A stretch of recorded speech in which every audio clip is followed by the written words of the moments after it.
Pertunangan batal. Saya kesini cuma mau menyampaikan pesan Dimas.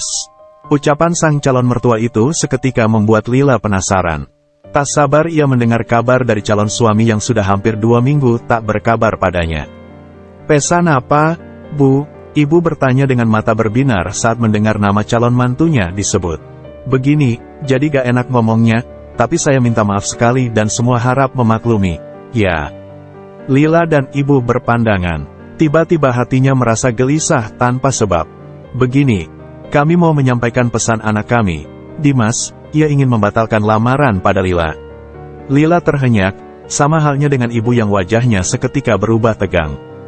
Lila termangu, bayangan acara lamaranku yang meriah karena semua saudara berkumpul. Mereka memuji ketampanan calon suaminya dan mereka kagum pada seserahan yang mewah dan ditata sangat cantik itu. Wah, seserahannya mewah, lengkap dan bagus. Beruntung kamu punya calon suami yang kaya dan royal. Bipur, bibinya berkata kagum. Sesekali ia melirik ke arah Lila. Lila hanya mengangguk saat itu, rasa bangga timbul dalam hatinya. Namun kini Bu Mela duduk di hadapannya membatalkan lamaran putranya. Apa ini permainan? Bahkan acara pernikahan sudah ditetapkan 3 bulan lagi, dan semuanya tiba-tiba dibatalkan begitu saja. Kenapa begitu, Bu? Kenapa Nak Dimas membatalkannya dan kenapa ia tidak datang kemari? Ibu mencecar dengan suara bergetar. Ia tentu menahan emosi di dadanya. Saya hanya menyampaikan keinginan anak saya, ia tidak ingin melanjutkan pertunangan ini. Patah. Lila diam mematung menatap wanita yang tampak mulai sinis itu. Hatinya terasa diremas hingga remuk. Kenapa Nak Dimas tidak kemari dan mengemukakan alasannya membatalkan perjodohan ini? Ibu mencecar dengan sedikit tersengal. Lila tahu ibu merasa sakit hati sama seperti yang dirasakannya. Sebenarnya Dimas hanya menuruti kemauan ayahnya untuk dijodohkan dengan Lila, tapi sekarang ayahnya tidak bisa memaksa kalau Dimas tidak berkenan. Bu Mela berkata dengan mata menyorot tajam pada Lila. Gadis itu menunduk mendapat tatapan yang terlihat tak menunjukkan simpati itu. Daripada akan jadi bumerang, mending sekarang diselesaikan. Lanjutnya dengan nada mantap, tak terlihat rasa malu atau sesal di wajahnya. Remuk redam, Lila meremas sisi kain bajunya erat. Hatinya makin tersayat mendengar setiap alasan yang dikemukakan Bu Mela. Dimas, tidak seharusnya pria itu bersikap seperti seorang pengecut. Bukankah Dimas dulu yang mendekatinya, menunjukkan rasa sukanya dan menunjukkan itikat baiknya untuk segera meminang. Dan tiba-tiba saja Dimas tak memberi kabar sama sekali, hingga akhirnya ibunya datang sebagai jawaban atas menghilangnya pria sebulan sejak pertunangan mereka. Lila akhirnya luluh dan berusaha menerima sebagai anugerah. Ia cinta pertamanya, ia memantapkan hati menerima pinangan pemuda itu meski belum begitu mengenal. Lila hanya sering melihatnya berada di rumah besar itu. Keluarganya Dimas adalah pendatang baru dan mereka menempati rumah baru yang bagus di kampung kami. Ia sering terlihat melewati jalan desa, melaju dengan mobil merahnya. Sosok yang menawan dan seketika menonjol di antara pemuda di kampung kami. Ia memiliki kesempurnaan untuk menjadi sosok ideal yang didambakan para gadis.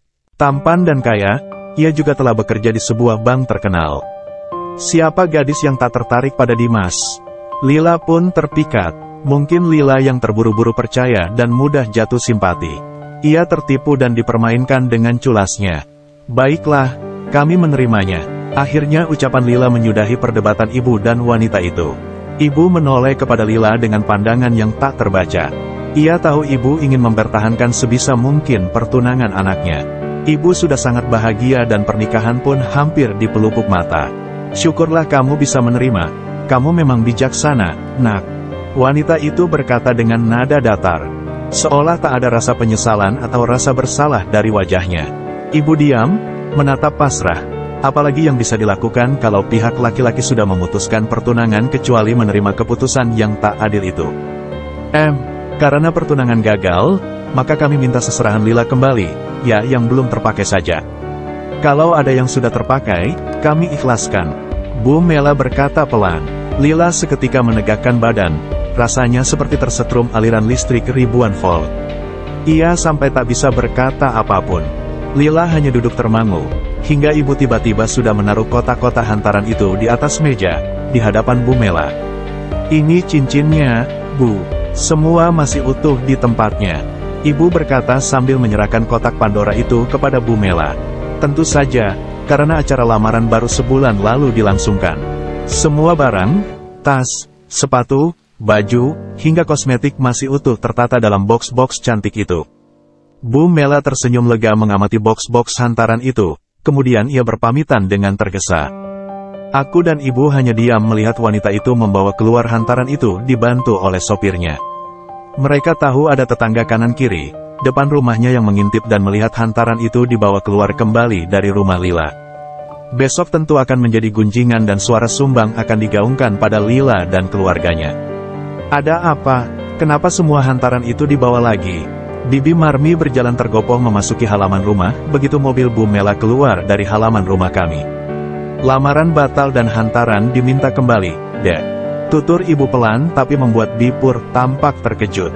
Mata dan mulutnya terbuka sambil menatap Lila, keponakannya itu. Ya, sudah, mungkin belum jodohnya, lah. Bipur akhirnya berkata sambil mengelus bahu gadis itu. Lila berjalan pelan, telinganya makin jelas mendengar pembicaraan seru dan riuh itu ketika langkahnya makin mendekati warung Busri. Iya, pertunangan mereka batal, putus, seru suara yang dikenalnya itu dengan lantang membuat para ibu penggemar gibah itu makin antusias saling menyahut dan mengomentari. Lila yakin itu pasti suara Bipur, bibinya. Kasihan, ya, hanya satu suara yang terdengar bersimpati pada Lila. Terus gimana? Gagal dong dapat anak orang kaya, seru suara yang lain menimpali. Ya iya, si Lila tuh harus sadar diri, Bu Mela gak akan mau punya menantu anak seorang pembantu. Iya juga, apalagi Bu Mela itu keturunan orang terhormat ya, pasti itu suara Busri, sang empunya warung. Nah, itu, Dimas nyari jodoh juga wanita yang sebanding dengan dirinya, suara seorang ibu makin membuat ajang gibah semakin panas. Kabarnya begitu, Dimas itu gak mau dijodohkan dan memilih akan menikahi gadis yang sederajat dengan dirinya, kaya, pendidikan tinggi dan punya pekerjaan tetap, suara lain menimpali dengan bersemangat.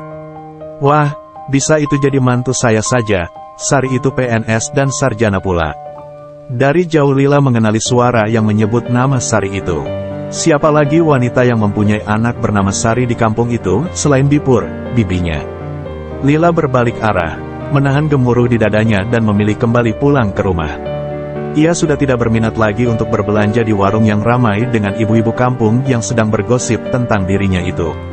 Kamu baru pulang, Nak, Bapak menyambut begitu Lila memasuki rumah. Iya, Pak, Lila menjawab pelan sambil mendekati Bapak. Matanya menatap sesuatu yang dipegang oleh Bapak. Undangan siapa itu, Pak? Lila bertanya penasaran. Tiba-tiba ia ingat rencana pernikahannya sendiri yang telah batal.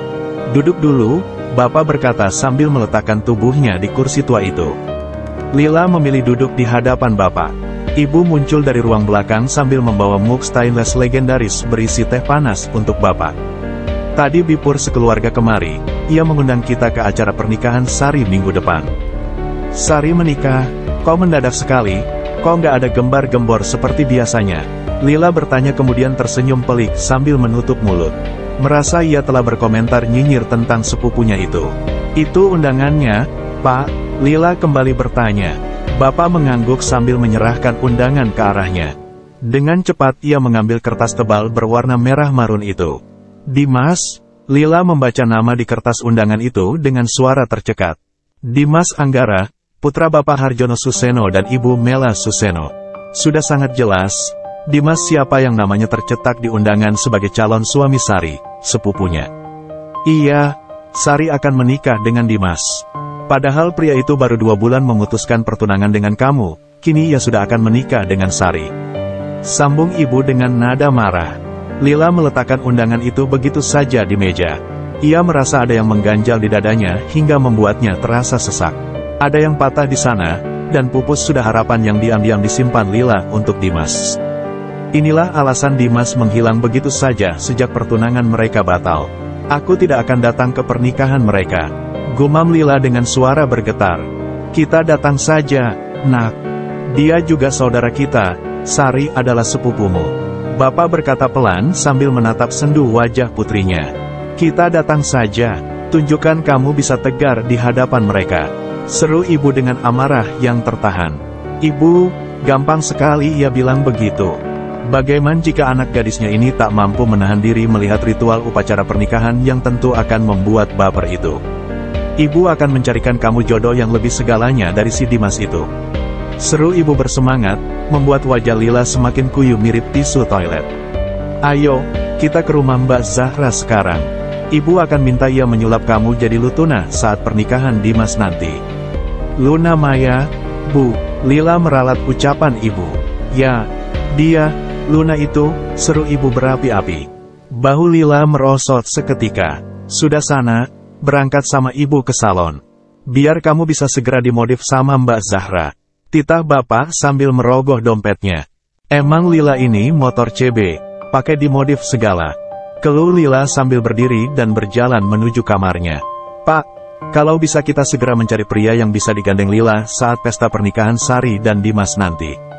Bisik ibu sambil melirik ke arah pintu kamar Lila yang tertutup. Kira-kira siapa? Bapak bertanya sambil menatap ibu dan seketika ibu hanya mengangkat bahu dengan lesu.